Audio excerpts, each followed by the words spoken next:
This is October 26th, 1995. I'm interviewing Maurice Lipkowitz. My name is Neil Cudaver. We're interviewing in Winnipeg, Canada, and the interview language is English. Okay. My name is Neil Cudaver. That's Neiltudiver. It's October 26th, 1995. I'm conducting an interview with Maurice Lipkowitz in Winnipeg, Manitoba, in Canada.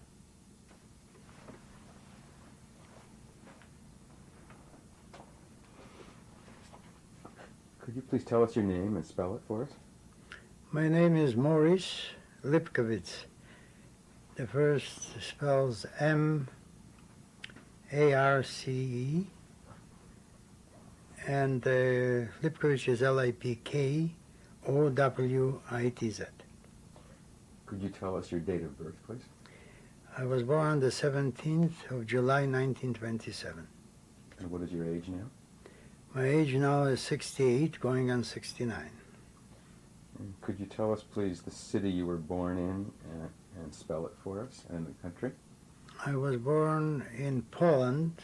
It was actually under the Polish government at that time, and the city was called Vilna, spelled W-I-L-N-A.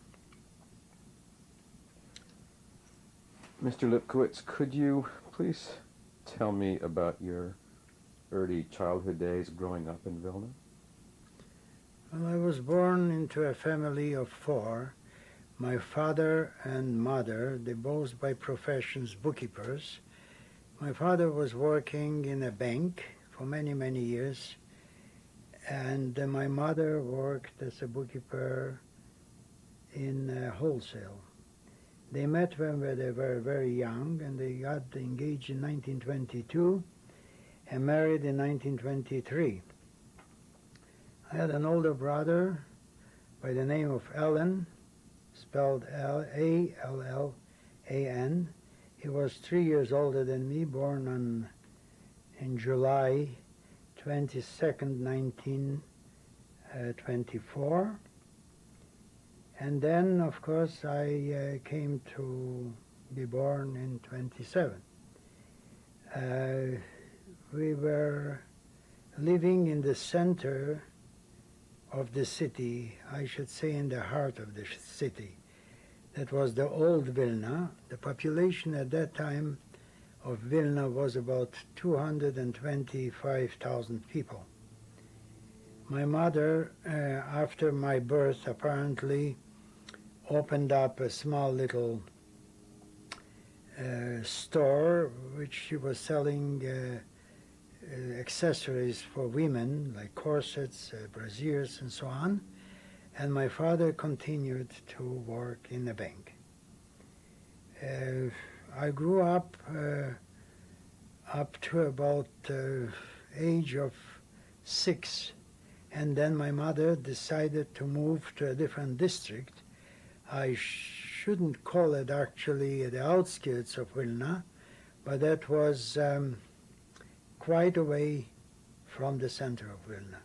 The reason for her moving there, because the clientele that she accomplished to get required her to move closer where the clientele came from, especially women from the army of the Polish government.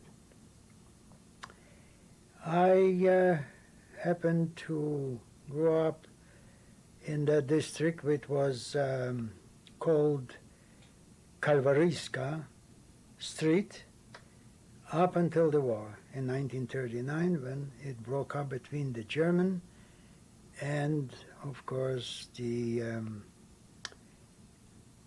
England, and then, of course, after Russia. My child was quite a happy one. I went to school, finished 6th grade up until 41. And I had a pretty good childhood. My mother and my father provided enough for us to be clothes and food. And I had many friends from school. I attended a private school, as a matter of fact, because it was connected with an uncle of mine that was one of the directors in that school. And this is all I can tell you up to the point of the war. Could you tell me a bit more about the school? The school was mainly in Hebrew. Not only mainly, but this was the language, the only language in Hebrew. Secondary was Polish.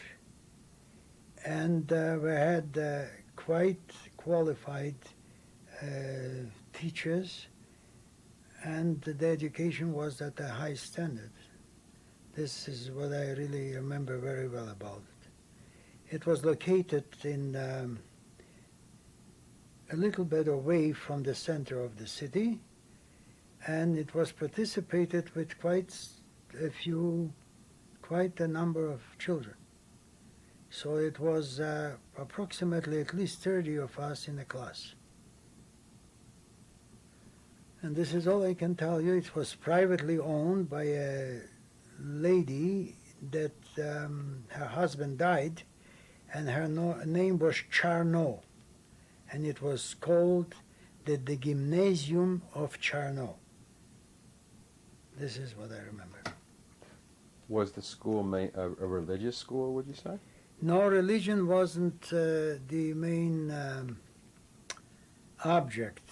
The idea was to bring up the children in a more Zionistic life, more towards lenient to Israel than to the religion, even though our city was quite Orthodox and quite religious. Could you tell me more about your religious life at home? Well, of course, I was brought up in a religious surrounding. One of my grandfathers was one of the chief rabbis in Vilna, and the other one was very Orthodox, and the upbringing of my mother, of course, the children of those grandfathers, were brought up also in a religious way. I remember my father and all the other members of the family were praying and going to the synagogue practically every Saturday. Saturday was closed, and it was considered a very strict holiday. So this is the religious life that I was brought up until the war. What language did you speak at home? At home we spoke on the streets, we spoke Polish. In the houses, being Jewish, we spoke Yiddish. And we had acquired a very good knowledge of Russian language because my parents, when they were younger, they were brought up in the Russian language because the Tsar government was at that time in Vilna. And you also could speak Hebrew from school? Well, Hebrew goes without saying. This was the language that we were brought up in the school, yes. So you spoke... So I knew Hebrew when I was 6 already, 6 years of age. So you were speaking at least 4 languages? At that time, yes.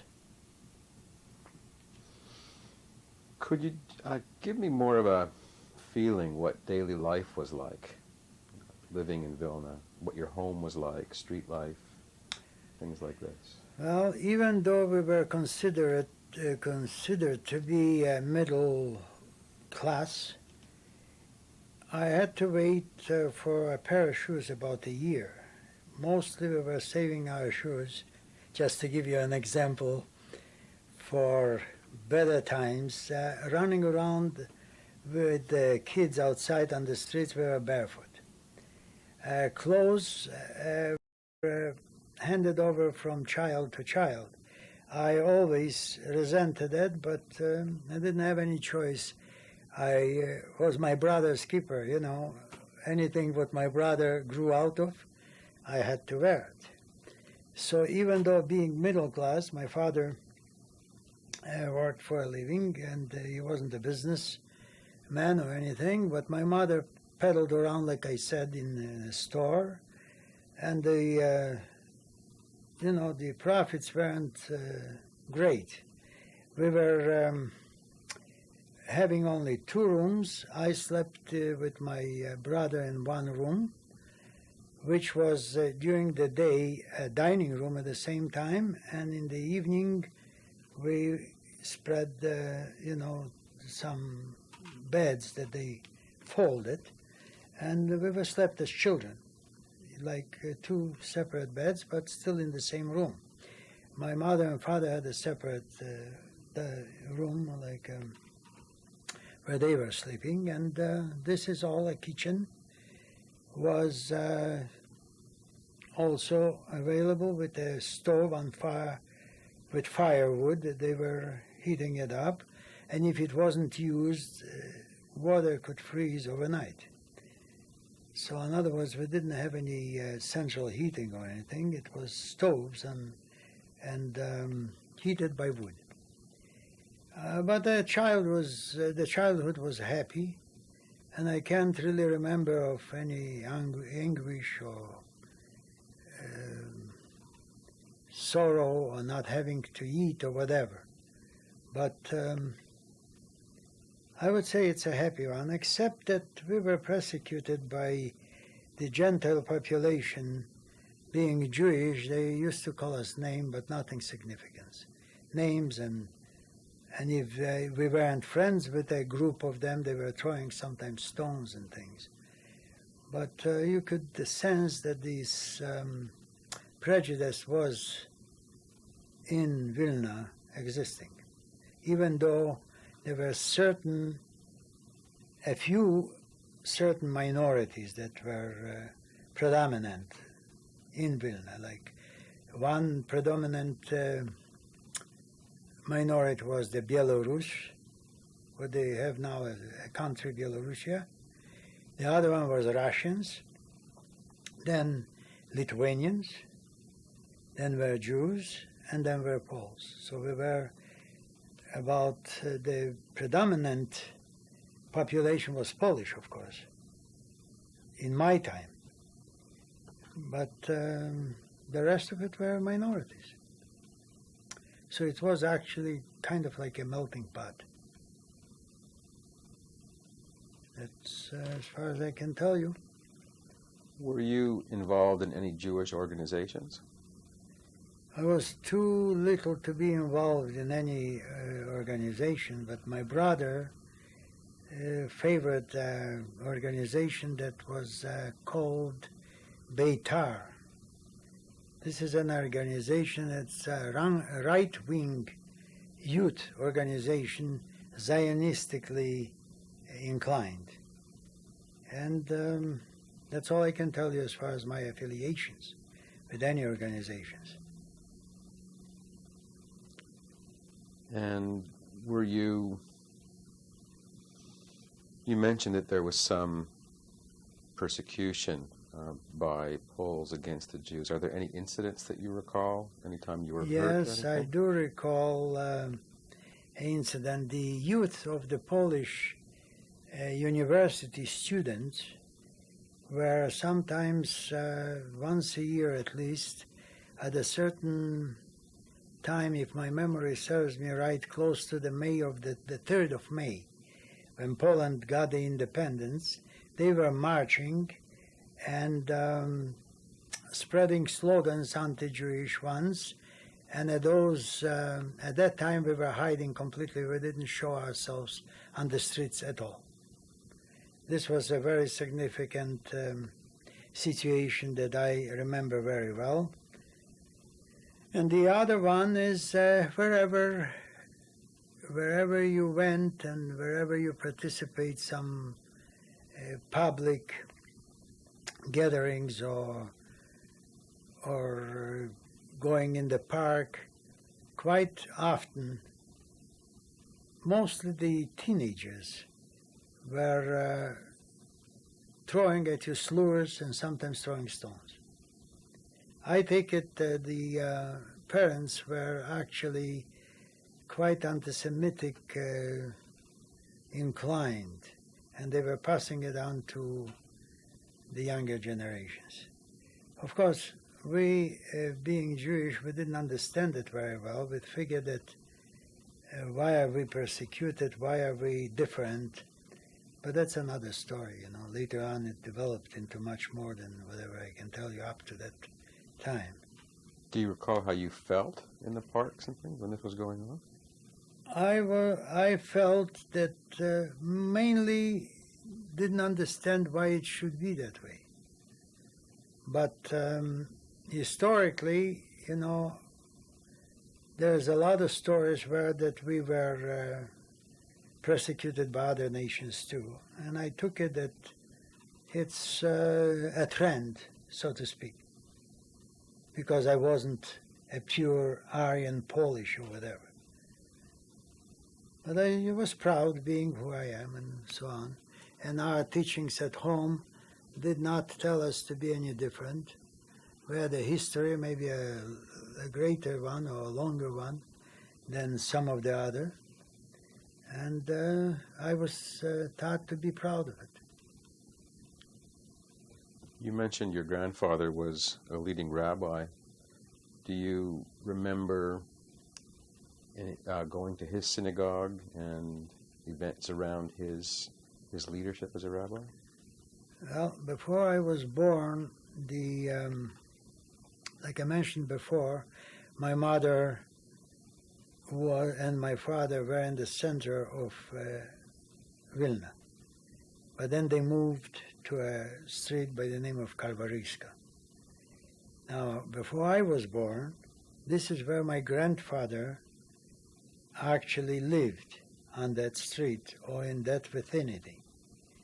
But when he got a little more prominent, so he moved into the center of the city in one of the synagogues up there. So we were on the Kalvariska left, and he was in a different school, in a different, so to speak, synagogue. And did you go to his synagogue? Or you went Well, to when the holidays really is when we actually met. And then he used to come to our synagogue, which was previously his synagogue. But during Sabbats and smaller gatherings or prayers, we were going to this smaller synagogue on Kalvariska, and he was in the center of the city, going to a different synagogue. What were the holidays like? Did you have large family gatherings? Holidays in the sense of family was a very important gathering. Any holidays that we had, like Passover, for that matter, or Rosh Hashanah, or the day of Yom Kippur, or Simchas Torah, we always gathered together with the rest of the family's cousins, uncles, and aunts, and we were celebrating together mostly, whether it was in a synagogue or in somebody else's house. So it was very significant to us to be together, and we made a point of being together.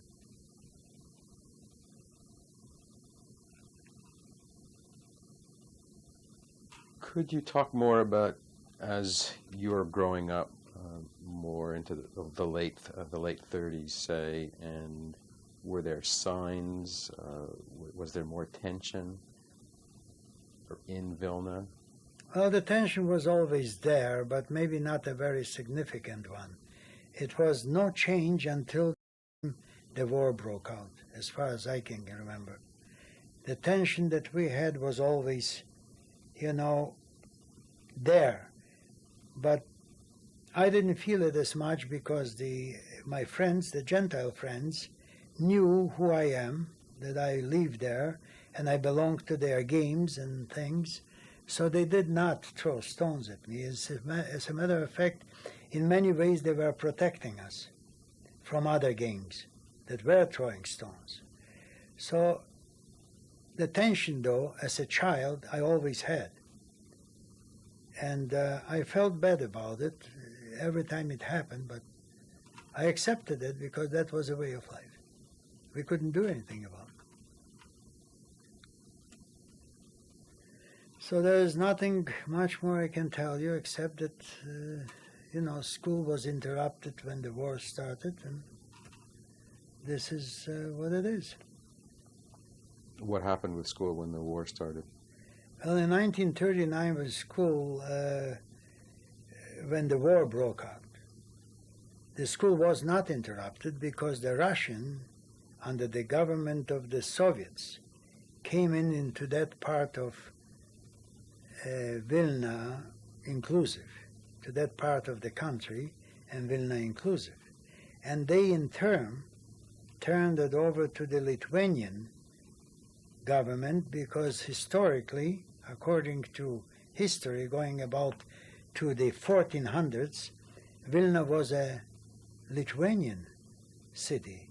Vilna was actually, so to speak, created by the Lithuanians, not by the Poles or Russians.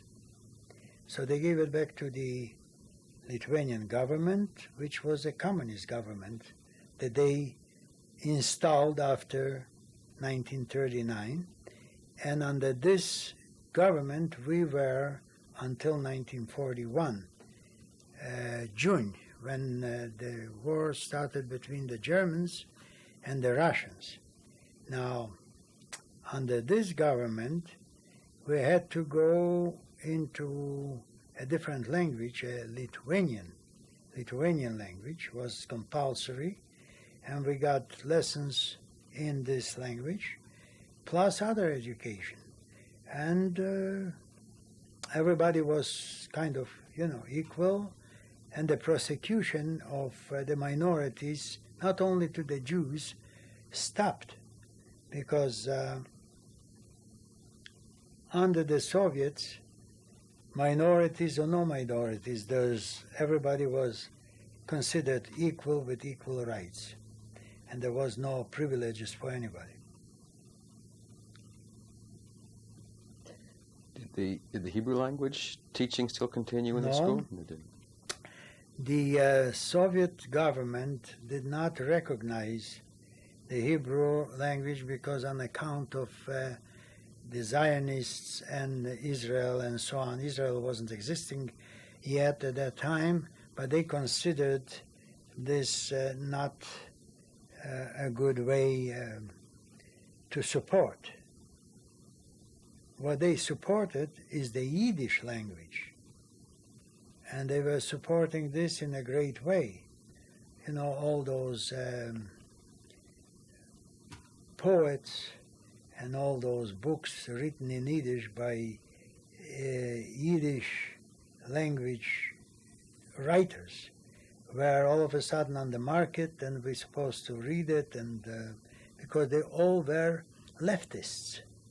Anybody that used the Yiddish language apparently was more left inclined than right. So therefore, we went into the learning Yiddish again. That was under the Russian protectorate, but Lithuanian government. Now, did they bring other changes to the schools? Were there different teachers, different curriculum? Yes, they brought in those teachers that were more on the left,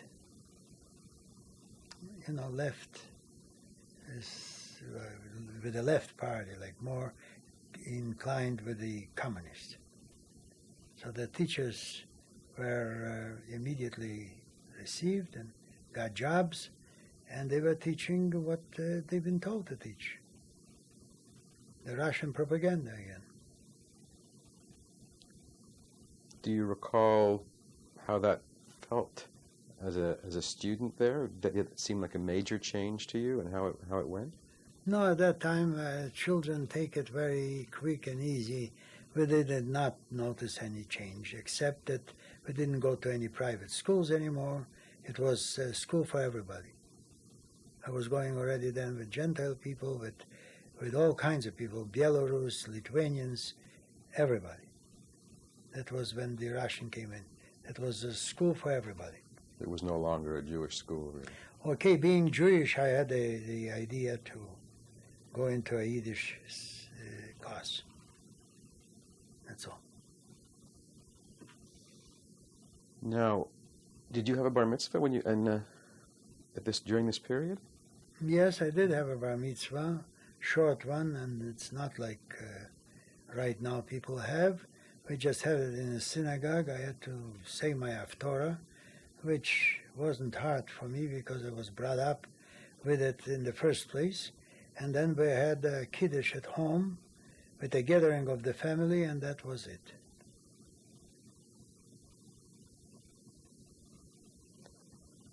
What else do you remember during this period when the Russians were there? This is still before the occupation by the Germans. Well, for us Jewish kids was a liberation in a way, because all of a sudden you're equal with everybody else. Nobody can call you any names.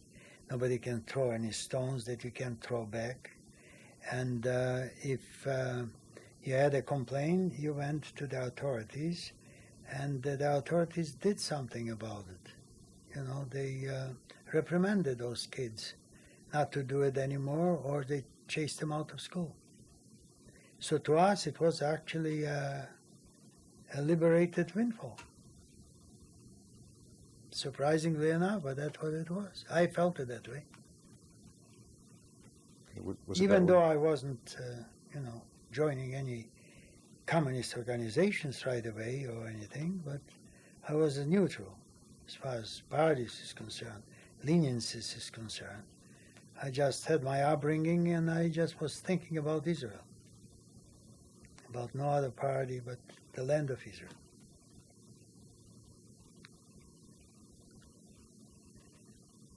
Did conditions improve for your parents? Did they talk about that? Your mother's Yes, business? it improved for my father. He was a worker, and he became to be a director of the bank. And of course, the responsibility was too great for him because, it came in suddenly. And I don't think he was happy about it because too much responsibility. From a bookkeeper, all of a sudden a director of the bank, because he was a working person. Knowledgeable, but working. And this is all I remember. He was a director until the war started in that same bank.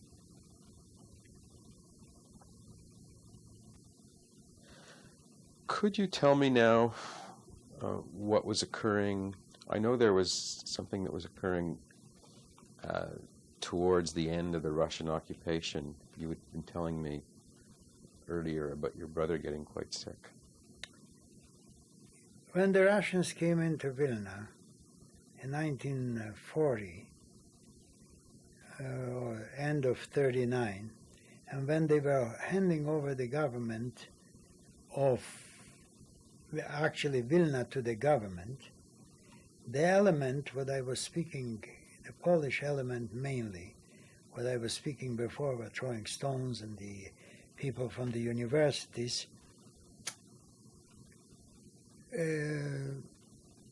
got involved into a pogrom, so-called, meaning that they used that opportunity, and they were quite open about it, and they were persecuting or beating up a lot of Jewish kids on the streets wherever they could lay a hand on them.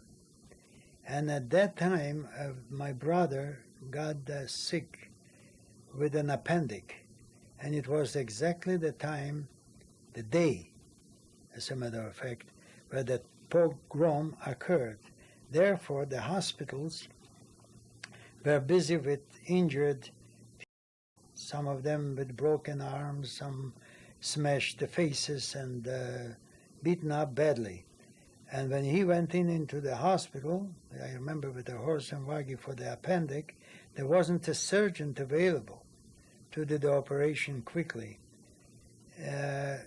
When the operation was performed, it was a blood clot that was created by being a delay and not looking after properly.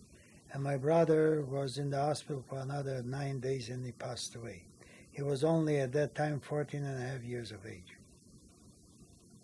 So this is, I remember what the pogroms have done to my family. Of course, my mother and my father were badly upset. I couldn't even call it upset. They were in a shock. But they lost a son, and it was very badly felt in my household. I was all by myself, and my mother couldn't forget it, and she was always mourning after my brother. So my childhood actually then had a turn of sorrow and loneliness. And of course I missed them too. This I can tell you what happened in my family around that time. But that's in the beginning when the Russians came into Vilna. Later on, more order came into the city, and as I mentioned before, they were the people that beat up other people were reprimanded and maybe thrown into jail. It was quite well looked after, so those things wouldn't happen anymore. They were very strict on that subject. And in the beginning, this is what the other element was using against, because later on they wouldn't get away with it. So once the Russians were more in control, would you say you felt safer? Yes. Because we shouldn't forget the Russians came in and they had already a schooling of a generation under the communists. So it wasn't in their book that there is a difference between nationalities. Everybody is equal. At least that's what they were preaching. What was hidden, I don't know, but this was official. So if you, let's say, if somebody would throw a stone or hit me or injure me, I would go to the NKVD, just like you would go to the RCMP. And then the party was called and were all reprimanded or put in jail or whatever. If you had enough witnesses to prove, Now, what do you remember about the period when the German occupation started? Well, the Germans came into Vilna on the 22nd of June in 1941. Well, they marched in with some tanks and some army, and the Poles were also afraid because Poland was already in war with the Germans, and comparing the two armies is just like you compare an elephant to a fly. The tanks and the order and the might of the Germans really impressed the Poles. In some cases, even the Russian army, that we had until 41. So everybody was really scared, and we didn't know what to expect. What should I go on? What happened for a while? It didn't take very long, about maybe a month. And orders to the civilian section of the city came in that all the Jewish population should register to certain points for work, and they should put in a yellow Star of David in order to be recognized. Orders were, of course, followed. We were still in our houses, and the young population from about 16 to about 35 registered to those points. In some cases, we were taken to construction sites, and in some cases, the people that registered themselves did not come home. So we did not know at that time what's happening. Later on, we found out that there was a jail under the government of the Poles yet, a large jail by the name of Lukiski. And a good number of the people that registered went down there as a gathering place, and from there they were shipped out to be killed in some large ditches in a place called Ponary, about 6-7 miles away from Vilna. But they did not know at that time that this is exactly what happened. When we got to know a little bit more about it, so the younger population was hiding, including myself. I was lucky to go a couple of times, but I was brought back because I was on the construction. But some went just straight to Lokiski. We didn't know. So I was hiding on roofs, between houses, because a lot of the Polish, mainly Polish people, were siding with the Germans, and they were the police without uniforms gathering Jewish young people for that Lokiski place. And that went on for quite some time, until they created a ghetto. And the ghetto was in the center of the city of Vilna. They apparently made some borders, and the order came out that all the Jewish people should take the belongings that they can carry, and they will be shipped to that ghetto. And that was quite a sight.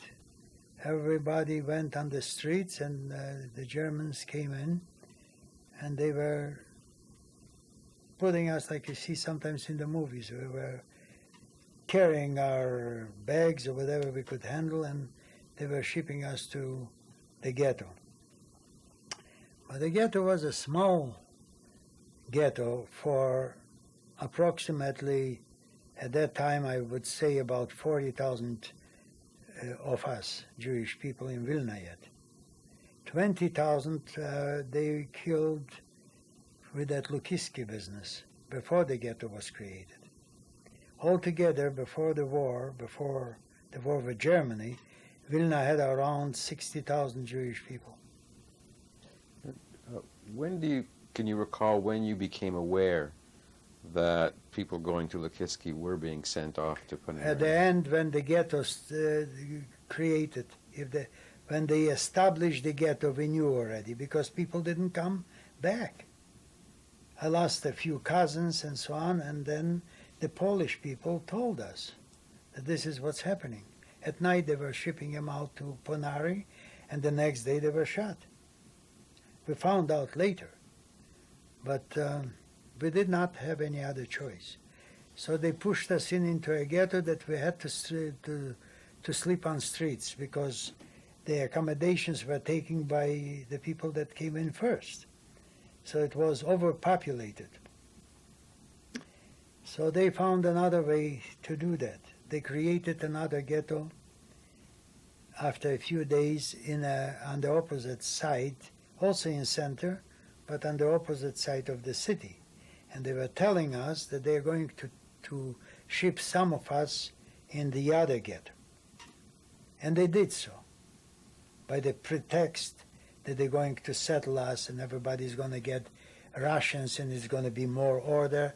And after this is established, we're going to go to work and it'll be more normalized, the situation. But in actuality, what happened when they shipped us from one ghetto into the other, so they took a certain amount and a certain type of families and young people from that 40,000 in the first ghetto.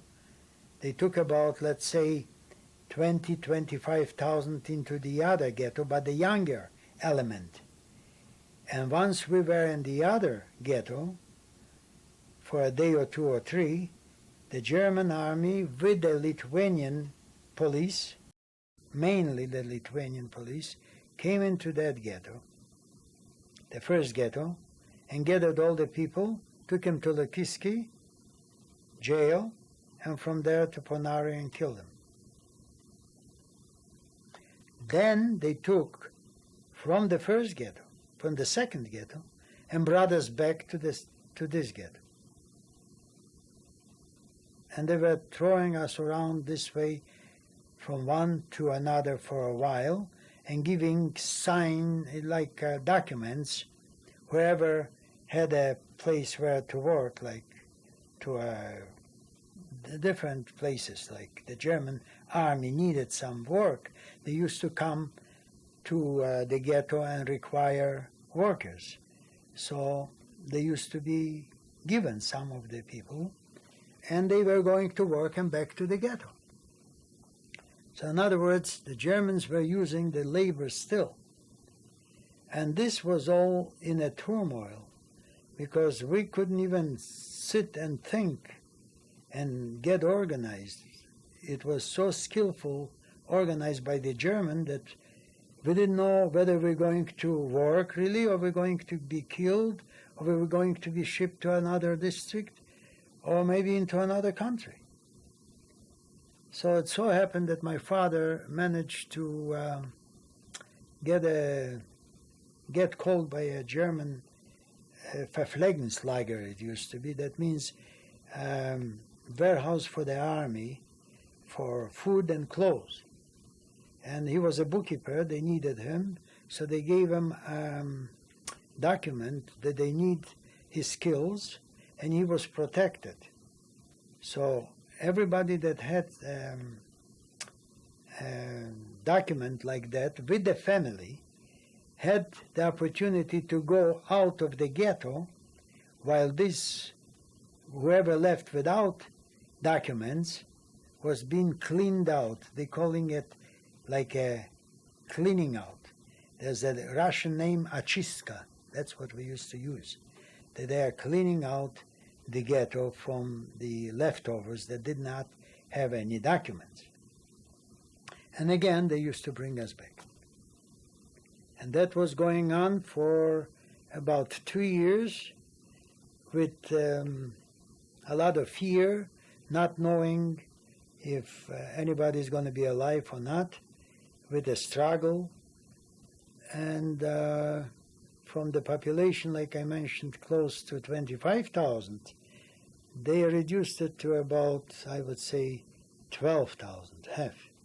And they kept us like this, I said 2 years, and with the 12,000 population, they kept us in the ghetto, I would say, for about a year without too much of an incident, because that was the labor force that they required. Now, through all this time, you were together with your parents? I was together with my mother, father, and the brother. I failed to mention it. Since I lost the brother in the war, my mother got pregnant just before. That was in 1940, she got pregnant again. My brother died in 1939. And the child was born in ghetto.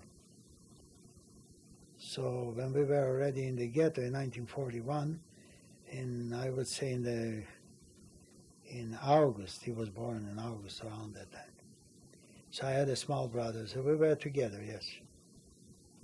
Funny part is that the hospitals, when they were cleaning out the ghettos, in one of the ghettos was a hospital, the hospitals weren't touched.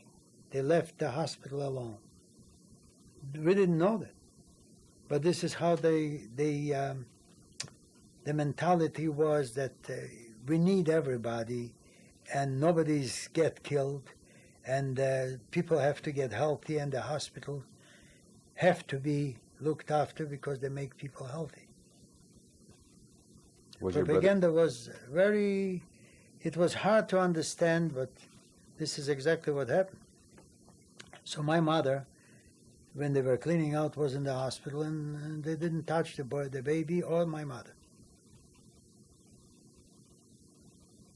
So this happened until they liquidated the ghetto. I was working with my father at the same place where my father was after. He had a document, and being a member of the family, he asked one of the officers, which was the Wehrmacht, and Wehrmacht means army. They weren't connected with the Gestapo. Gestapo had a different job, the Wehrmacht had another job. So we were working there, like I said, until the liquidation of the ghetto. And what work did you do there? I was just working as in the machine shop. repairing cars. They're just under supervision, because I was about, I would say, must have been about 14 years of age. But in the ghetto, while I was in the ghetto, being a member of a family that had that document, they organized a course for young people to take in order to be a mechanical course. And I was picked from 60, where just took 14 of us, and I was picked by the Germans, as a matter of fact, to go into that course. And the teacher was teachers from the technical teachers, Jews, but they were in the, knowledgeable people, professors. And they were teaching us, the basics of metal, how it's good, the compounds of metal, how to make metal softer and harder, and what you can do with metal, what is the temperature of melting different metals. And then the Germans came and they picked us to work for them. You're dealing in here with a very well intelligent, organized people, Germans. And they obey orders, when something comes up, an order, they were fulfilling it. Whether it's the army or it's the Gestapo or anybody else. So this is how it was. The question of the Jews were the Judenfrage called, that was handled by the Gestapo only, and the SS. Gestapo is the organization like the RCMP, but SS is the commander, the worst ones. They are the executioners. They even had it on their head, the skeletons. They were all tattooed, that they belonged and they swore to Hitler and so on. But they came into the picture, when death was in the horizon, When they showed up, you knew that killings is going to be performed. Do you recall any encounters that you had with them? Well, I recall an encounter that I almost got shot by one of them when I went to work to the warehouse together with my father. I mentioned before that that was a supply for the army of all kinds of food. So we asked the officer there to give us potatoes. That was our main food. Forget about the accessories like butter and things like that, but potatoes. So we covered our pants on the bottom and we just filled them up with a few potatoes, not much, because otherwise you wouldn't be able to walk. And if you've been caught bringing in food to the ghetto,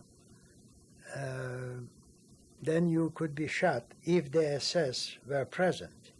If the SS weren't present, and it was only caught by the Jewish ghetto police, they took away your merchandise and they gave you a kick and you were free to go.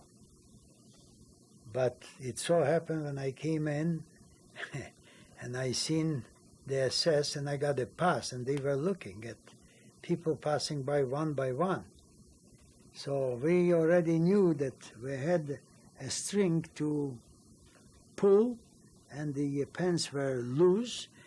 Potatoes spilled on the ground. It so happened that I seen it from far away, that there is SS, so I did it.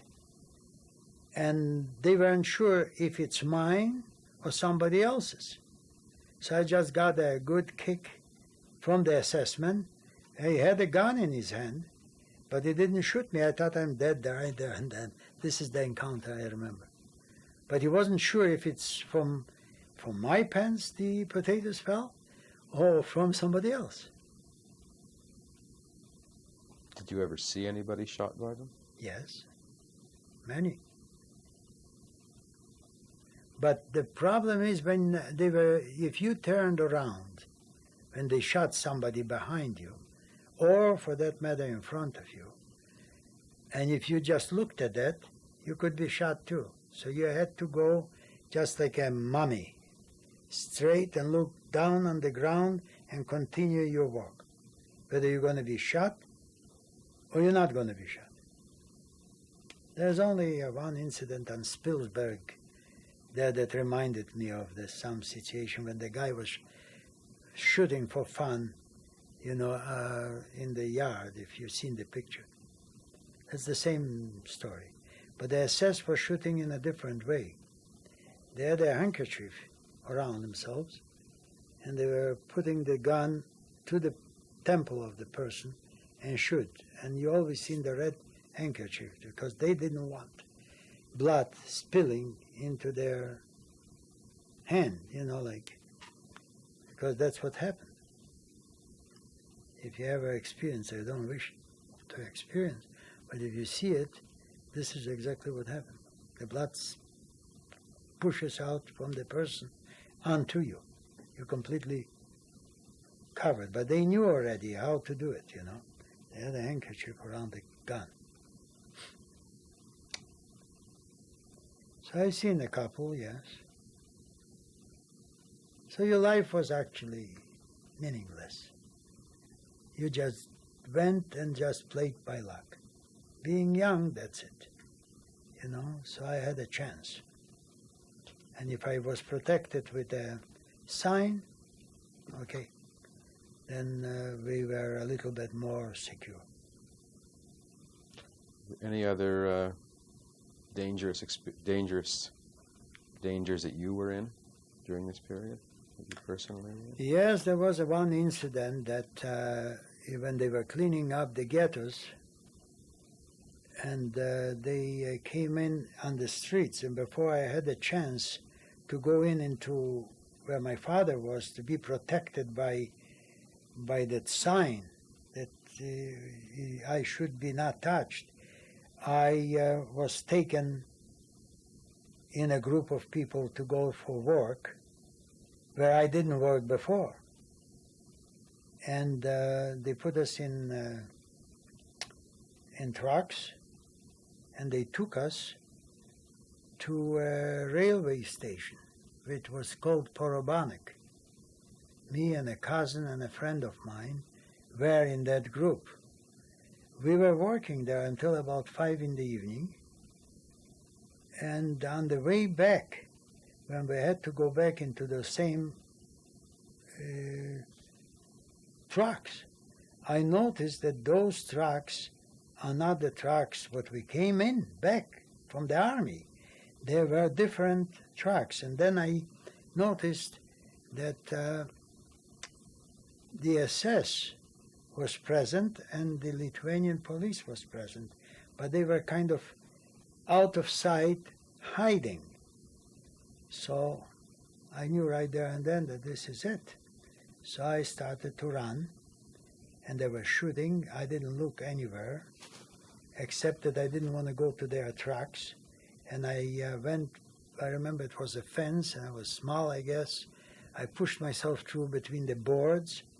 Whoever was after me, or they got discouraged, or they couldn't catch me, I just ran away from the fence after, and I made my way to the ghetto back. I didn't have any other choice. And when I came to the ghetto, my cousin was shot and my friend.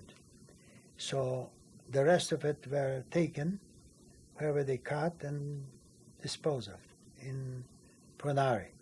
So that was another incident that I was meeting my maker. It was close to the liquidation already of the ghetto. I got caught on the streets of the ghetto. Was there ever an attempt to take you away again? There was many attempts to take me, but you learn to hide. And when you're always on guard, you always hide, not having a sign, of course. The sign means, in German, the document. So you stay away from, being in their way.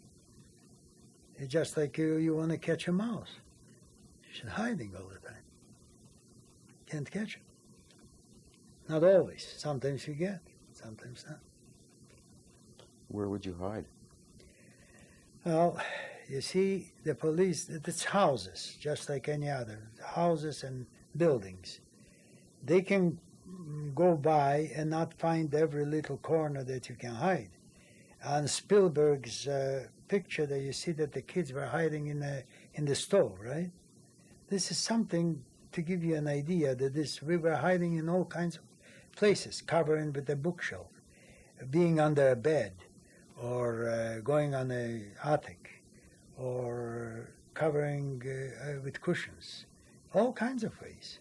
Wherever you took your luck the way it went, but not being exposed, because they were going through, and whoever they spotted going through, that's the guy they caught it. They were catching. Would you sleep in different places also? I said to you before that from one ghetto to the other, the reason why they were bringing us back to the first ghetto from the second ghetto, after cleaning up the rest of the people, is so we will have back our quarters where we slept before. So in a way, for about a year at least, we were sleeping at the same spot at the same time on the same place. It's not every time we had a different place. When we came back to the ghetto, the first thing you went where your corner was, where your place was. And then you met whoever came, and then we were asking if this guy came, or this one got shot, or disappeared, or whatever. This is how we used to find out who is left alive and who is not.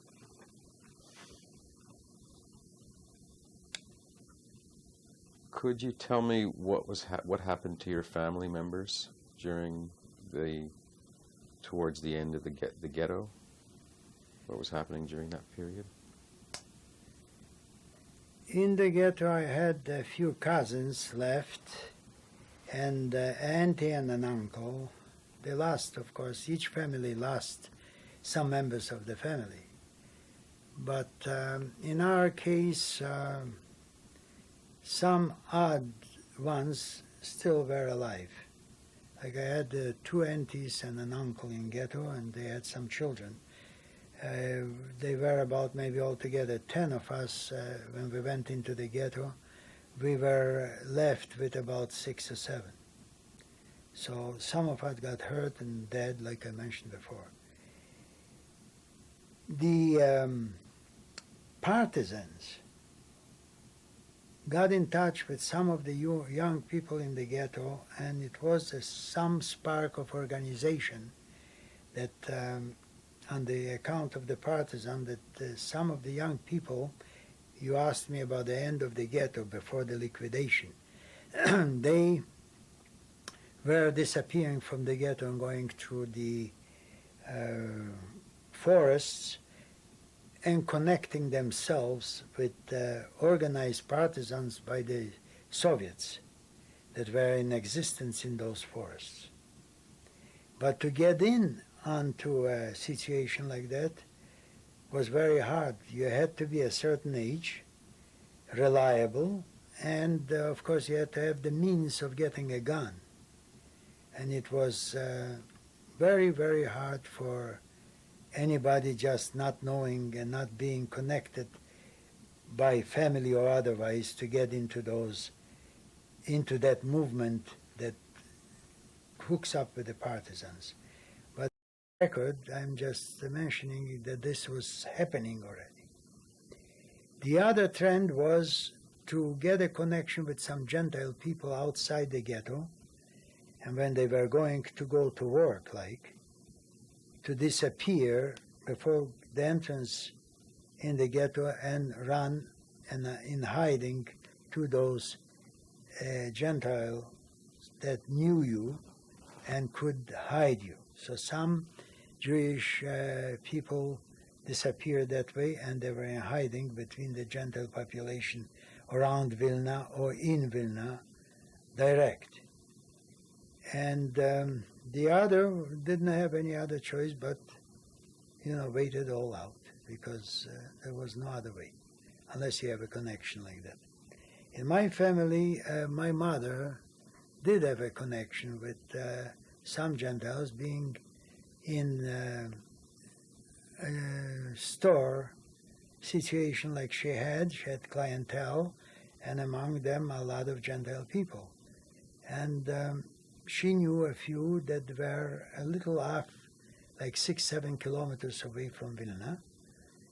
And she gave me those names, that if in case something will happen to us, to our family, I should seek, maybe they can hide me between those Gentile families. And I knew about it. I knew more or less where they are located, but I still was in the ghetto until the liquidation. We never made an attempt to do just that. That happened to me when they did liquidate the ghetto. I just wanted to back up and just check with you any other details about, before we move into this, about your own mechanics work after you were trained. Do you remember any particular kinds of work that you did that you wanted to talk about? After I finished that course that I mentioned to you, which was before the liquidation approximately a year, an organization, a civil organization from Germany by the name of Werk Schließmann. They came to Vilna and they were converting gas trucks to be powered by wood. I don't think that you probably never heard of it, but they, by plain simple wood that you could cut from trees or any other wood, old wood, new wood, and they were burning it in kind of like a small furnace and converting it into gas, and the gas were filterized into the cylinders of the truck, and it was powering it because they were having always a shortage of gasoline. So this Werk Schließmann had that contract to convert those. And being finished with this course in the ghetto that was established by the Germans, I got on into working at the Werk Schließmann. And I left the warehouse of my father's because I had that knowledge already and they needed me. So I was there working as a mechanic. When I said mechanic, it wasn't mechanical work, but it was more like a tinsmith. We used to make those stoves that you attached on both sides of the truck. It's like a big cylinder welded together, and they made it sort of like a wood stove, to make a long story short, and then piped and filterized with some sort of a chemical that converted it. I don't know the mechanics of that, but I know one thing, that I was helping to build those tanks and the pipes, bending the pipes and the curvature in order to bring the pipe into the motor of the vehicle. So I was pretty good at it. I was mechanically inclined, and they liked me there. The master, this is civilian, Germans, and they gave me a sign, which is again a document, that they needed me for work, and this was actually my main weapon, not to being caught anymore, not to being afraid, that I had that sign. And each morning, a certain truck with certain people, not SS, but the army people, they had the different signs on them from that Werk Schließmann, used to pick us up, the ones that were assigned, and in the evening they brought us back. And that went on for many, many months. So this is my mechanical work there. I got to know a lot of German civilian then, not army and not SS, and a lot of nice people. They used to give us food, extra, rations, you know. The life was much better to work there than anywhere else I was involved. Civilian people are different people again. So this is it.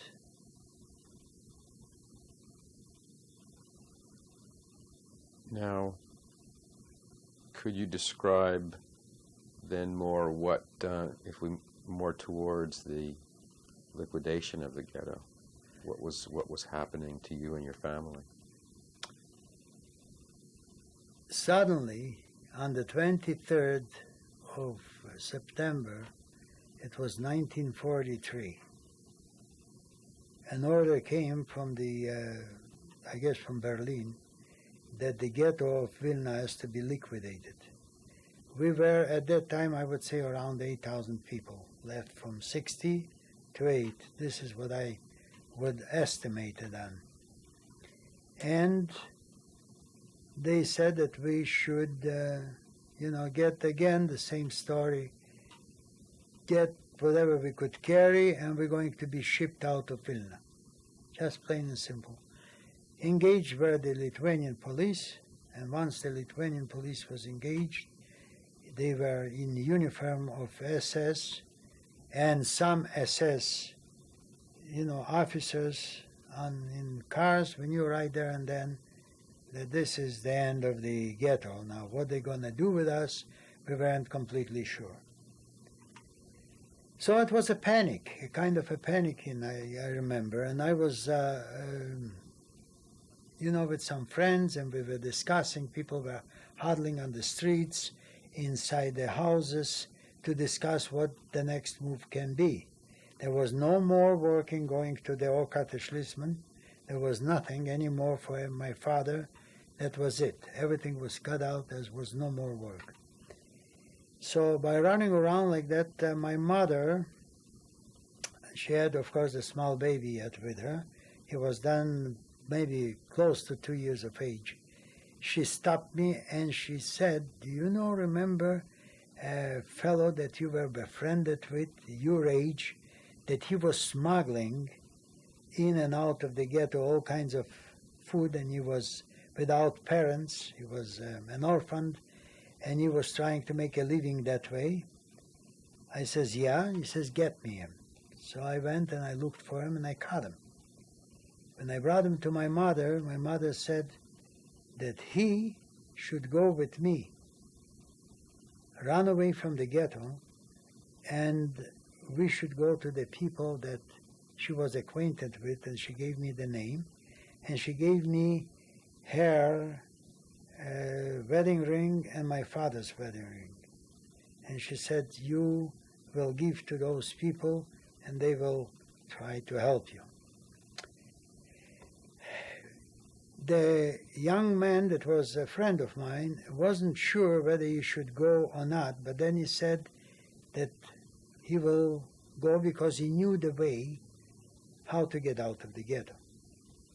When I came in back to take a few things with me and my mother and this friend of mine, I found my father already trying to hang himself by a rope from the ceiling. So we cut my father off from being hung because he was very much depressed and he couldn't take it anymore. So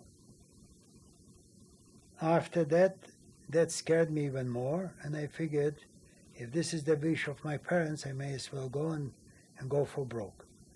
So that was in the middle of the day, as a matter of fact, around 3 o'clock afternoon. And I followed my friend, and he took me to some houses, through some houses, into some attics, if my memory serves me right, onto a roof. And the roofs in Vilna were made out of clay. They had shingles, but made out of clay. I seen them in Australia.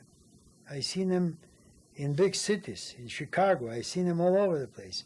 But they were nice, and you could step on them, especially when you're a youngster, without breaking them, because they were supported on, 2x4s or 2x2s, and they were lying one on top of the other. He knew how to get up on the roof, and in one time when we went up onto the roof, that was on the other side, facing outside of the ghetto, we noticed that when we got up on the roof, we noticed that in front of us those shingles cracking, not being stepped on, but they just splitting, just like exploding. And I couldn't figure it out what it is, because your mind goes numb. When you're running away from death, you don't think about too many things. So my friend said in Polish, he looked like a Pole too, and he was brought up with Polish language, and he says to me in Polish, he says, "You stupid, you see, they're shooting at us." He says, "You better roll down and let's jump." And this is exactly what we have done. So when we rolled down from the roof, we fell on the outside of the ghetto. They were shooting at us. Later on, I figured it out from the outside of the ghetto, but from a window. And when we fell down from the roof down on the sidewalk, on the other side of the ghetto, like, here's the house, the ghetto is on the inside, and we were already on the outside of the ghetto.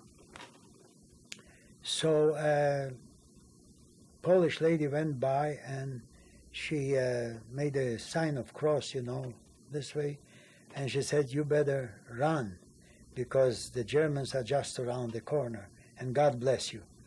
So we just picked ourselves up.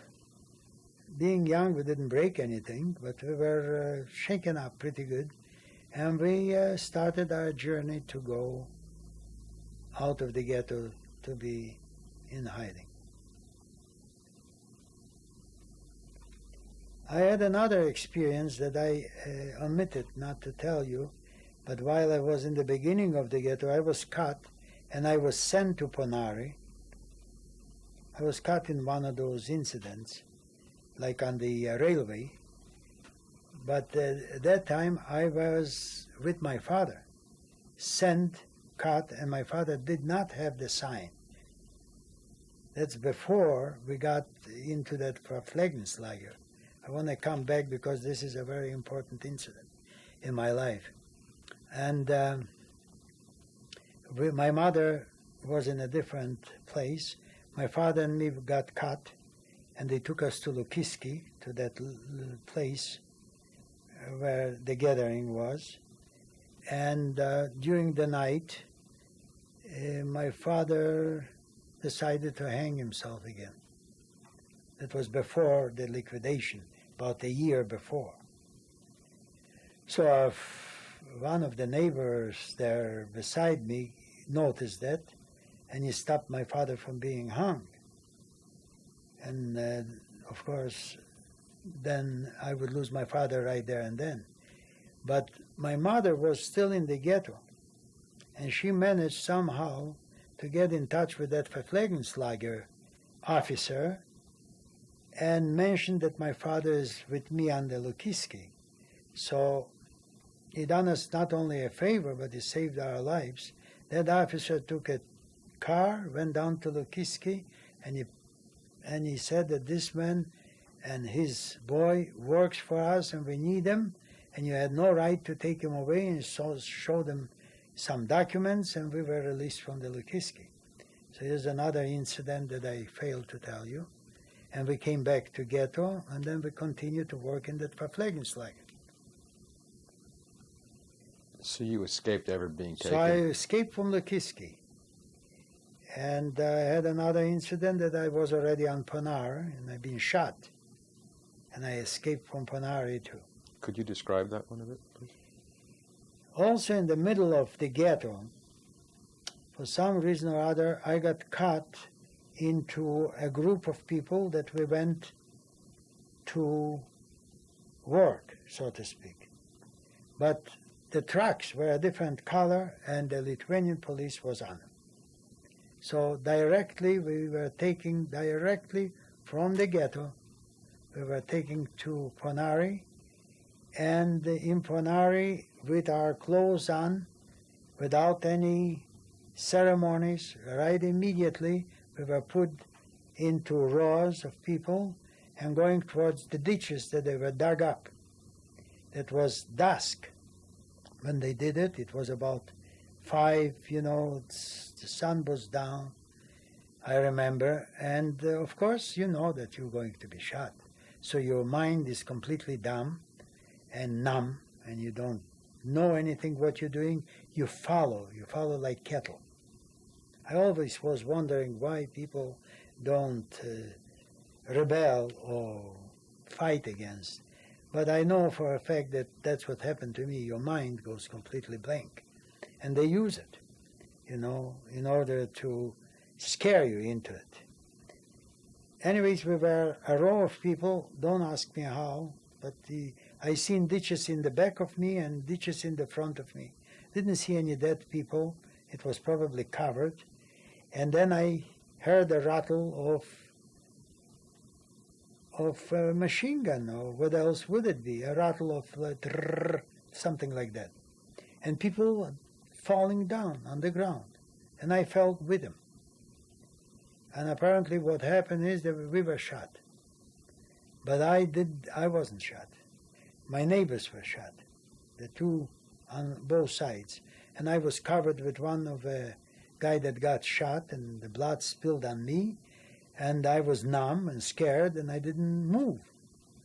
I heard in the background German SS speaking German, and they had shot from a pistol. And they passed me by with dogs.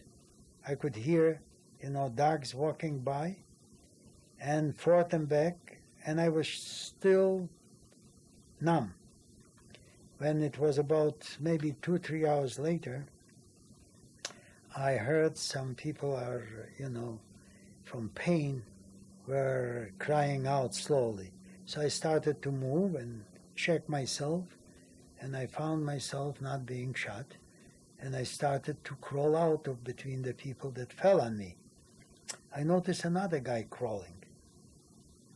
He was older than me. He must have been about 26, 27.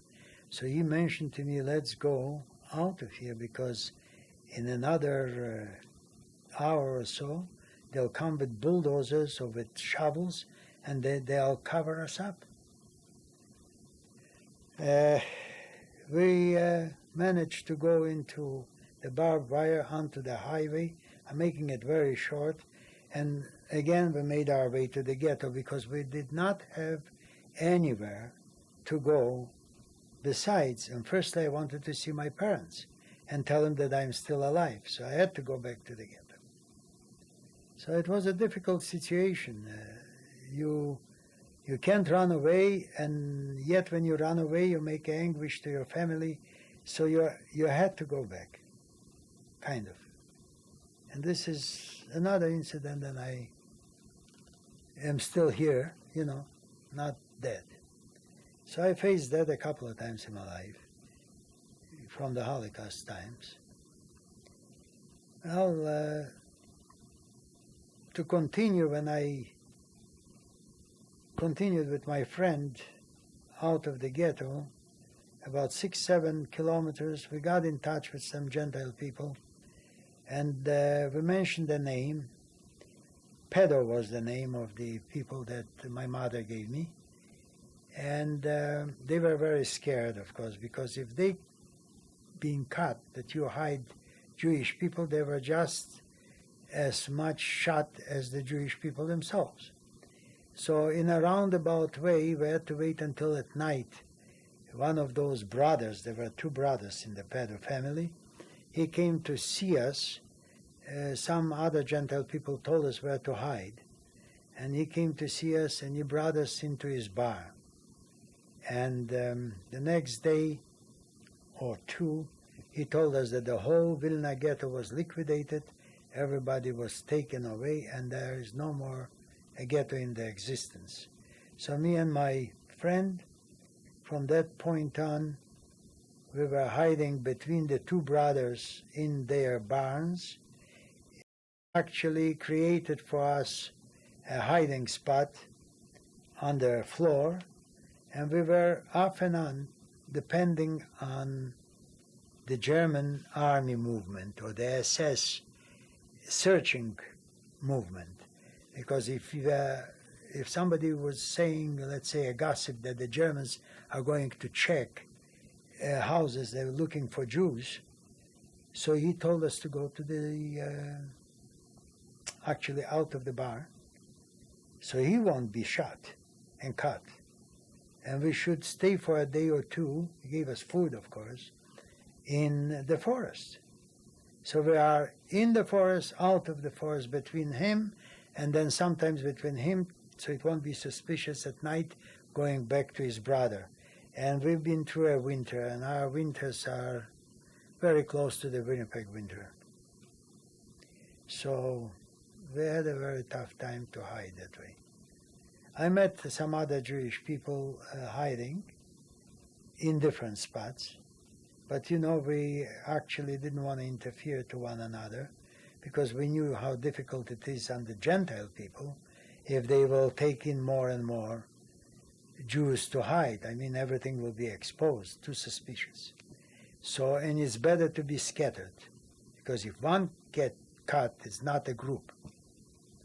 So this is how we spend most of my hiding time until the Russian army advanced and came back to Vilna.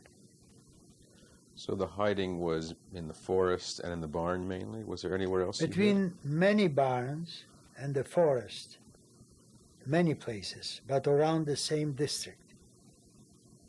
Like some Gentile people, Poles, would know that we are there, but they didn't point a finger.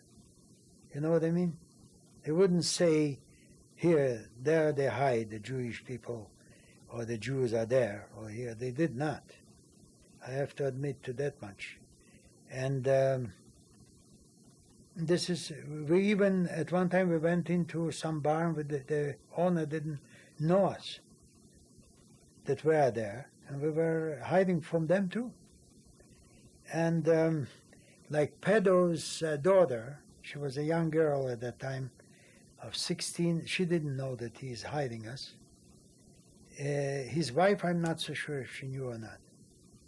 So they were very careful because it was death right on the spot. If any of the Gentile people helped Jewish people to hide, that was a death sentence on them. So they took big risks, whoever did it.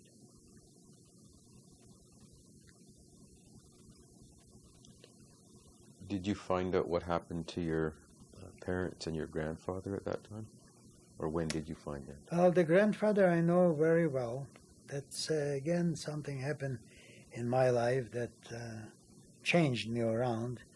As you know, I was brought up in an Orthodox way, and when we were shipped up from one ghetto to the other, from the first, I'll call it, to the second, my grandfather did not have any sign, which is a document, that he is needed. So he was forced to hide himself in the first ghetto. And the place where he hid himself, being an Orthodox person, he went to the synagogue in the ghetto, between the holy books and the Torah, so-called, and he figured that God is going to protect him, and he hid himself behind. Well, of course, when we came back from the second ghetto to meet up back again into the first ghetto, we found our grandfather, after a short search, dead, shot by a machine gun, with another person in between that, between the Torahs and the books. And I looked at that picture, and I did not forget it. And I must admit, whether it's rightful or wrongful, my believing God disappeared. It went out just like you can see a smoke goes out of a fire. I changed completely, because that was my inspiration, that was my teacher, advisor, and you call it what you want. That was the model for my life, okay? And if this has been done in a way like this, so in other words, there is no God to protect any of us. So religion just walked out of my life up to today. I am not ashamed to admit it. That's what happened to me. What about your mother, your parents, and your brother? My mother, when the liquidation of the ghetto was immediately taken to Lukiski, to Ponary. They didn't even waste a bullet on my brother. They threw him in the in the ditch and shot my mother. This is what I know for a fact from other people.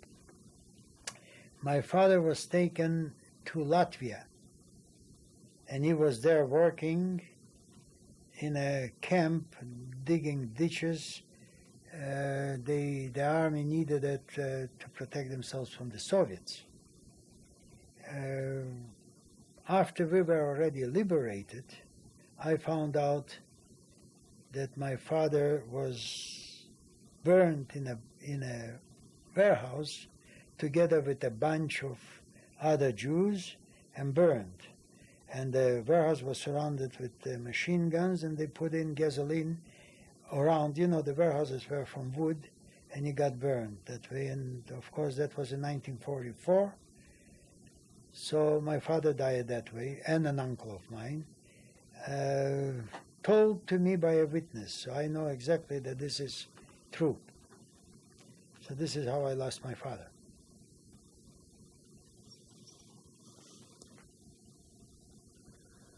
Could you tell me now towards what was happening towards the end of when you were hiding, and lead me into the the end of the war?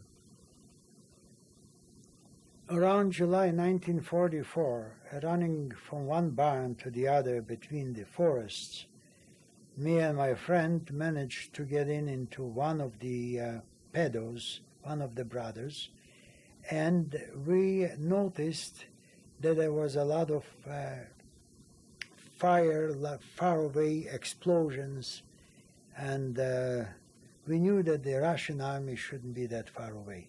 Artillery, I would say, artillery shots. So he let us stay in the barn, but on the attic. And of course, one of us was having turns of looking, what's happening, if the Germans are coming or not, in order to hide. So on the 7th of July, I remember the date because this is the time that we've seen the first few people that did have no uniform. They were practically half naked, but they had a different gun around them, a machine gun. And funny hats. We couldn't recognize them as an army, but apparently that was the Soviets, and that was their army. July was hot, so they took the things off. That's why we couldn't recognize them. And they approached the barn, and then they approached the house, and they spoke in Russian. They called up Mr. Pedo. Of course, in Vilna, everybody knew Russian. So they said that they are called a razvedka. Razvedka means when an army sends out a patrol to find out how things are before the main army approaches. What do you call it in German? In English, I don't know. The patrol, okay? The scouts. And we were still afraid to go down and talk to them until we were sure that they are Russians. So from the attic, from the barn, we noticed that the woman, the lady of the house, Mrs. Pedo, was giving them to eat. They took soup and they were eating, and when they're asking them where the Germans are. So we didn't reveal ourselves still until they went back. Or they disappeared after having the soup there.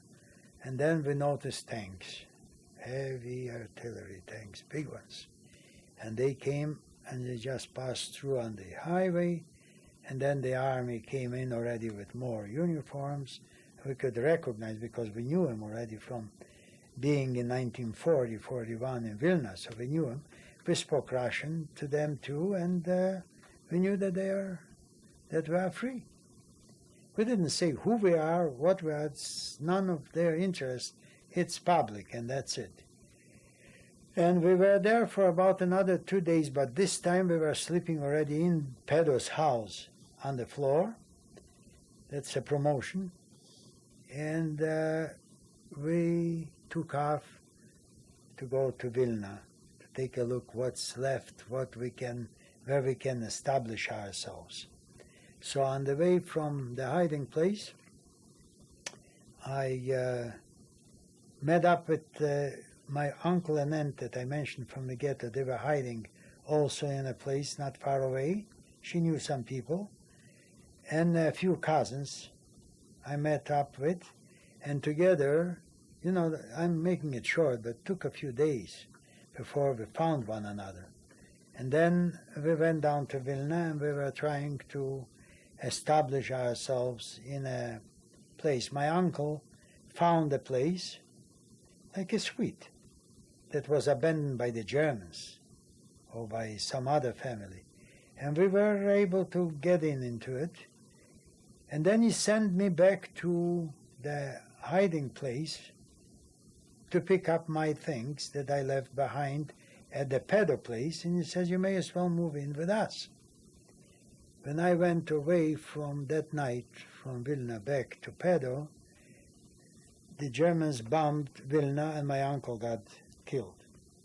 So it was only left my auntie and 2 cousins. And when I came back from the Pedo's place, I found already my uncle dead and we had to bury him. This is after we were free. So that's another happening that happens to you in a war. And we been there together for a little short while, and then we moved to that district where I was living when before the war, on the Kalvariska place. And I found some people that knew me, gentle people. And we were living there with the auntie and the few cousins. And I found myself a job with the Russians in a factory of radios. It used to be called the electric factory. And they were producing, before the war, radios, and the Russians took it over, and some different people came into the picture of handling it, and I found a job, and this is how we were living, going to that electric place to work, and in the evening we came back to try and normalize our life. After being like that for about I would say, maybe half a year,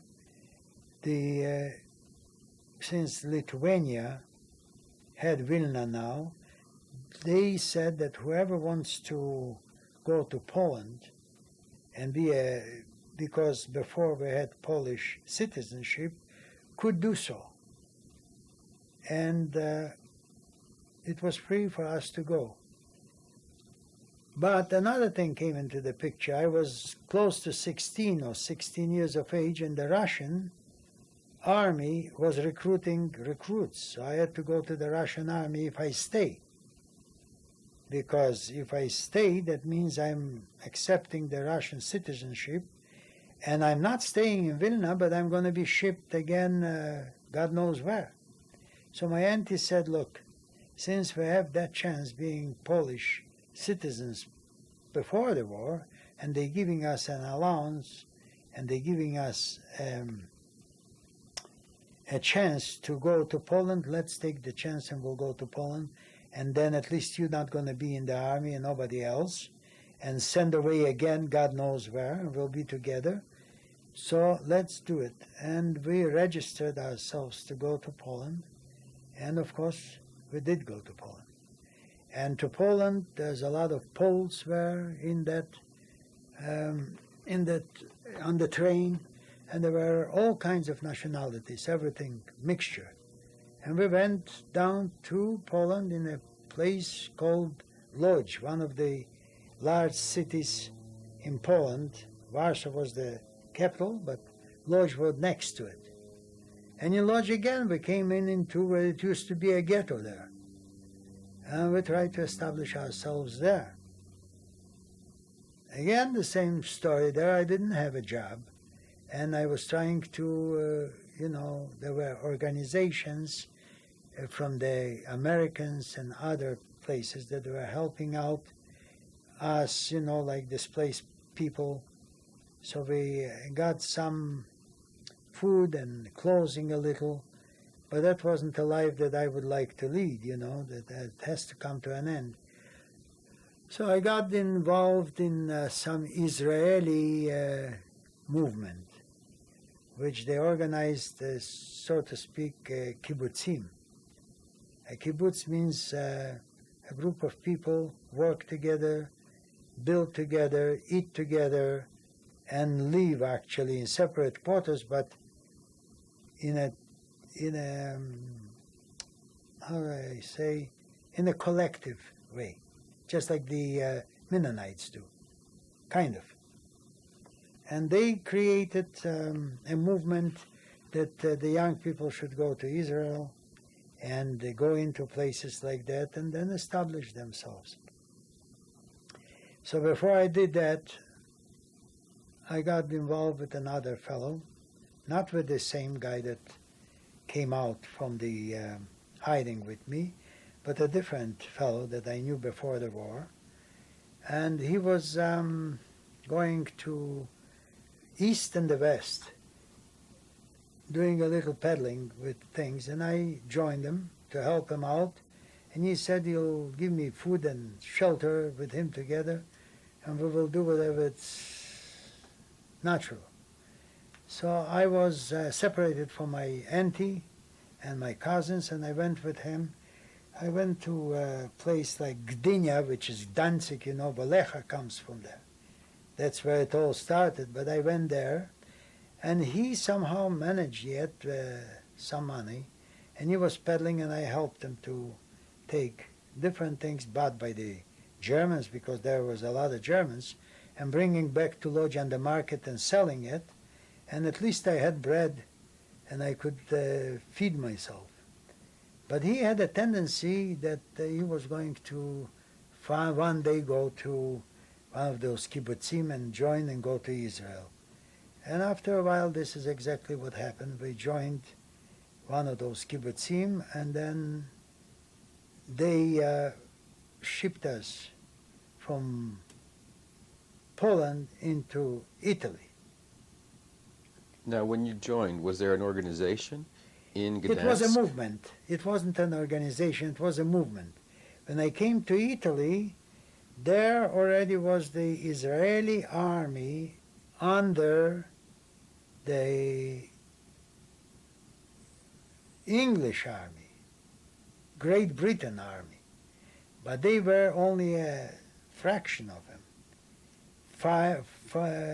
Fought in the Second World War. They were soldiers, but recruited in Israel, like regular army. And there I found immediately work because I knew something about tinsmithing, and they needed some radiator repairs and body work done, auto body work, And I was pretty well inclined in that work. And for 7 or 8 months, I was working for that section of the British Army, but mainly from Israelis, and having shelter, food, and cigarettes, whatever my necessities were, even clothing, and this was our life for a while. But one thing happened, that there, the organization direct from Israel, that was recruiting young people to go to Israel and stay in Israel. So this was the way we went to Israel. After about 7 or 8 months being in Italy, in a place Udine, close to Venice, came to a fishing boat, went on that fishing boat, and for 8 days, circling around the Greeks' island, came to the shores of Israel and caught by the British Army. That was before they had the island where they kept before Israel, Caprice it used to be called, the Cyprus Island. So when we got caught, what are you going to do? Where are you going to arrest us? So they brought us to Israel, but under barbed wire in kind of like a compound. But we were fed, and we were singing all through because we weren't scared being shot or anything. And that took some time until they finally decided to let us free, not back, because there's nobody to take the fishing boat back. They requisitioned the fishing boat, but nobody went back. And they put us into a kibbutz in a place called Binyamina. And I started the kibbutz life there for a while, but I didn't like it because, collective things is good for some, but maybe not for others. It wasn't good for me. I wanted to be on my own. So I went into Tel Aviv, and there was no place where to sleep, so I went onto the benches there on Sderot Rothschild. And I slept a couple of days there until I got in touch with some of the boat kids that were with me, and we rented finally, some of them got jobs, and we borrowed some money one from another. We found a room, and in that room 4 of us moved in, and this is where my life started in Israel. I got a job in Israel in an auto body repair shop, and I was pretty good at it. I was a top mechanic there, believe it or not. I made good money, and I enjoyed myself pretty good until Israel wanted to be liberated land for themselves. So naturally I had to go into the army, which I didn't mind. And I went into the army. In my platoon were 36 people. After a few times being in action, I lost about 16 of us, got dead, killed in war.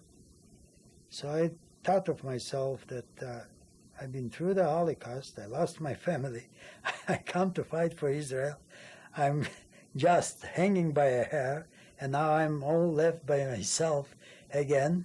That's not a good business. I gave already enough.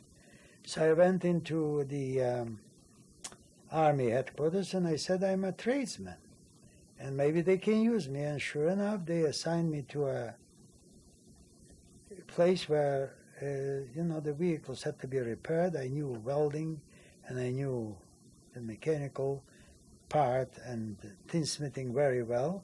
So I became to be sergeant in the army, and I finished my army time as being a sergeant in the army. I had 22 people under myself when I finished the army. And when I finished the army, I wanted to open up a body shop. When was it that you finished the army?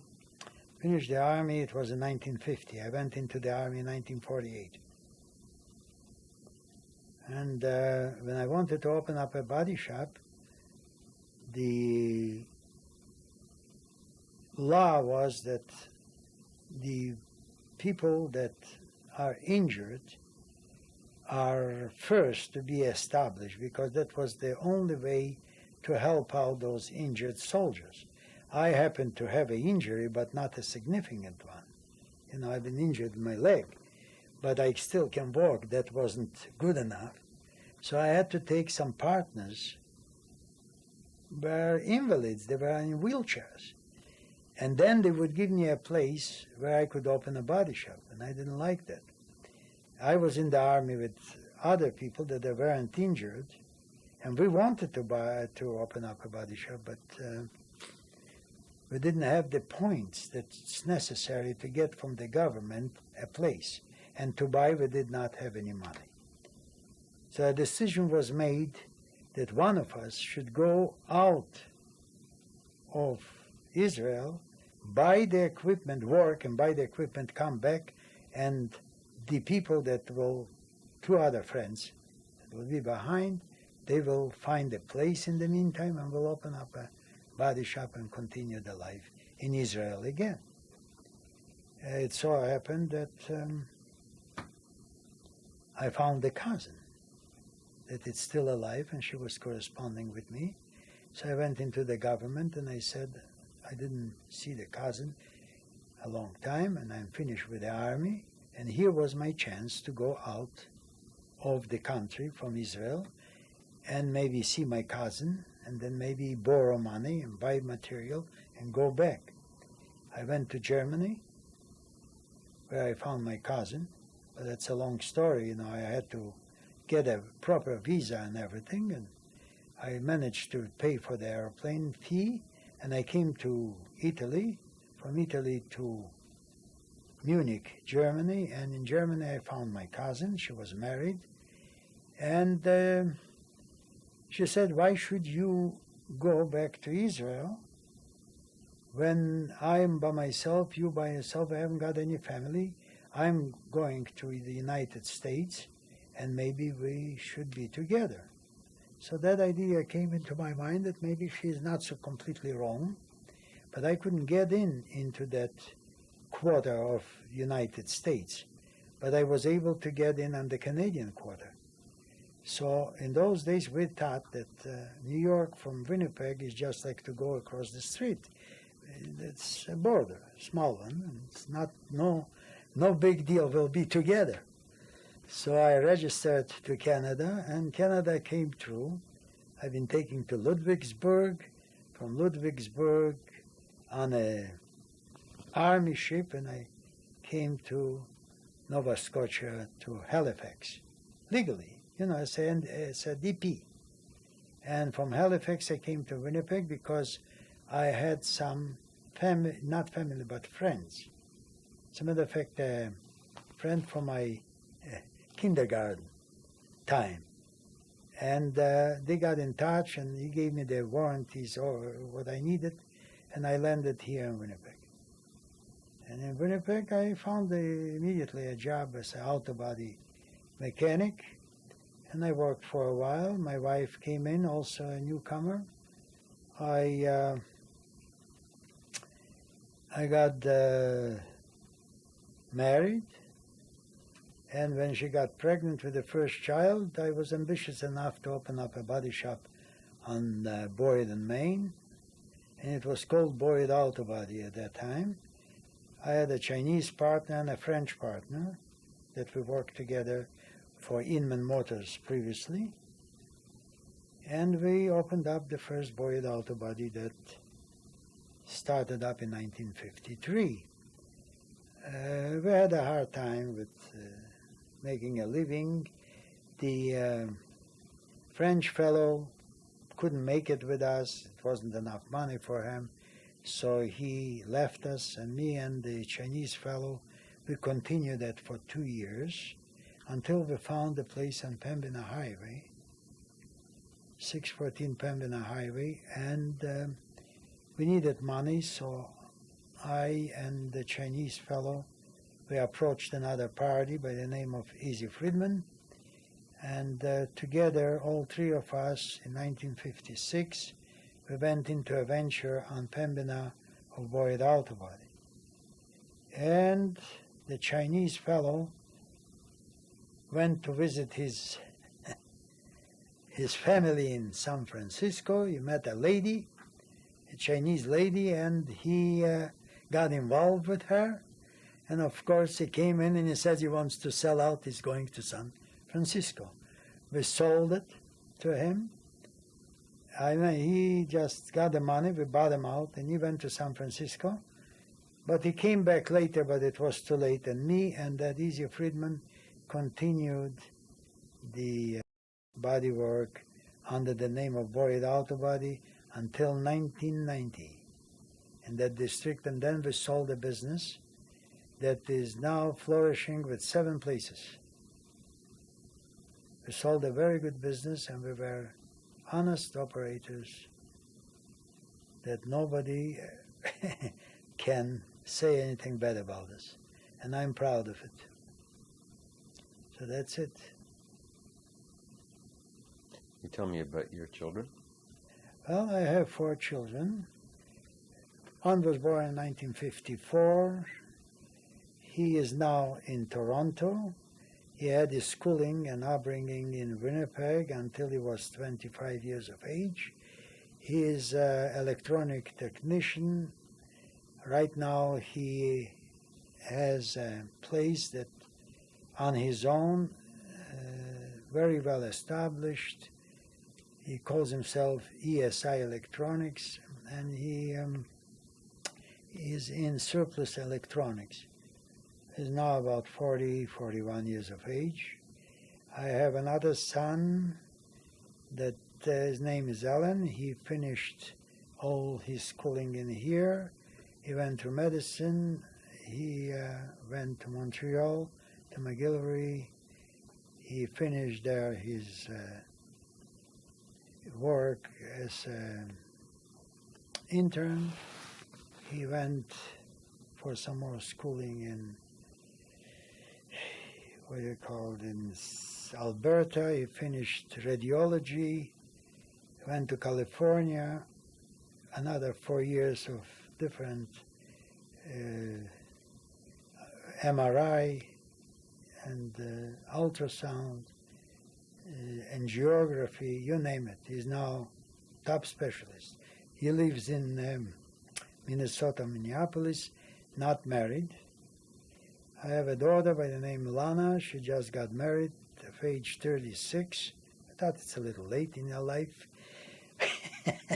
But she's a Finnish physician, has her own practice and facility in Vancouver, and is doing very well.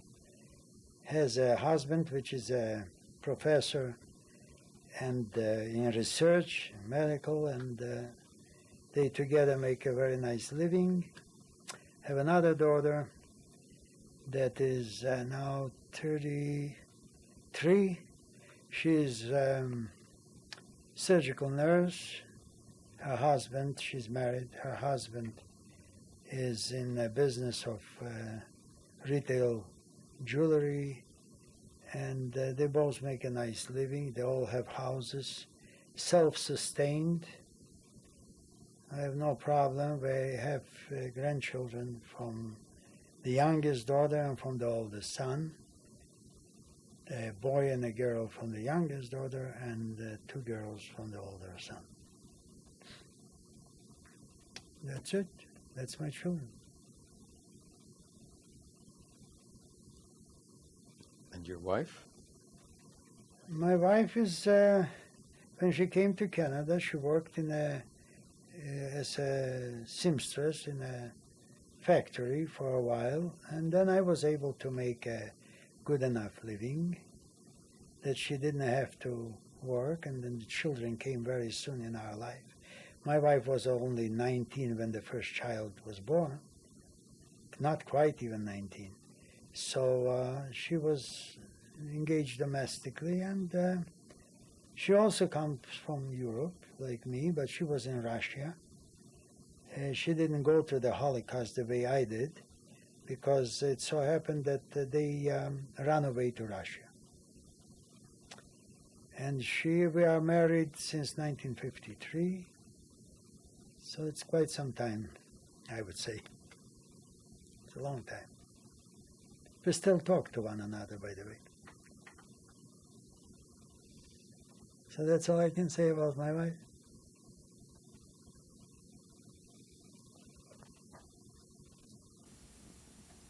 A message that you want to leave to the world, really, via this medium. Anything you want to say? I don't want to elaborate much about it, but in my experience, what I've been through and where I was troubled, the first thing that comes to my mind that there are so many different nationalities and people in the world that one doesn't even know about the other, and everybody in his own right feels that he is just as good as the next guy. But in reality, the people seem not to live in harmony like it should be. The reason I chose Canada, for instance, is because it's a melting pot, and I found out, being in here so many years, that this is the best country there ever exists. People don't realize how much aggravation and how much pain it can create if people cannot get along together. And the best example is Bosnia, what's happening now. And you know the Middle East, that between the Arabs and the Jews is still going on, and many, many other places between the Japanese and the Chinese, and in Burma and all other places. I happen to travel in the Far East, Middle East, and all over Europe, and now I'm to embark into South Africa. I'm going on a trip shortly. And all I can say to anybody, black, white, or green, or yellow, we're all the same, and we should be more in harmony and forget about the fighting and live in peace. That's my message. Thank you very much. This is a picture was taken in 1930. I am about on the right-hand side, sitting on a certain single-old machine or something. I've been 3 years of age, held by my mother, which is to her right my father sitting, holding my older brother, age 6. And this was in Vilna taken. And this, the parents that I was together with until the outbreak of the war.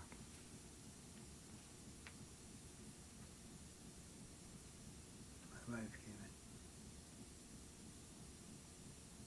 You don't need any sound.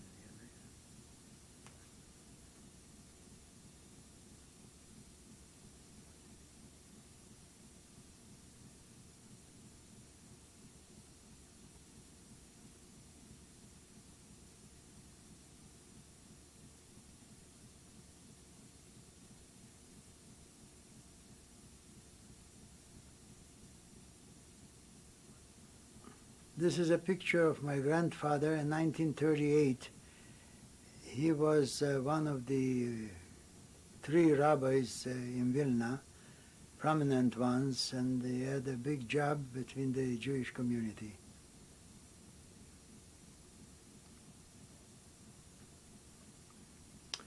This was taken in Israel in 1947. Here I am repairing a damaged fender in an auto body repair shop. The onlooker is a helper that's learning the trade. This is a picture taken in 1948 when I joined the Israeli army in order to have the Atzmaut. Yom Ha'atzmaut means the liberation and existence of the Israel itself. What's the meaning of the insignia on the hat? The insignia on the head is a sword and a leaf of peace. Arafat sometimes uses it too.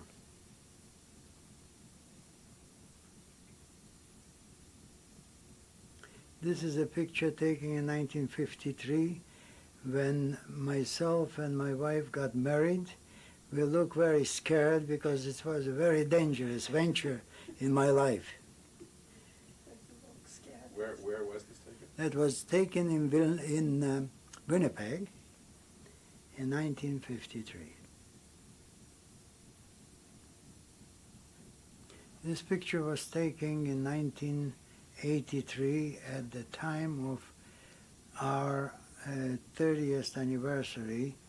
On the left is Sydney, one of my sons. The youngest is next to him by the name of Gail. And the second son is Ellen. And on his left is Lana, his sister.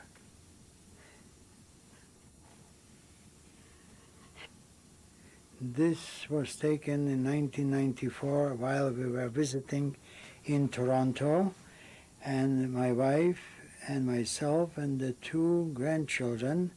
On the left on the screen will be Jacqueline and Rachel.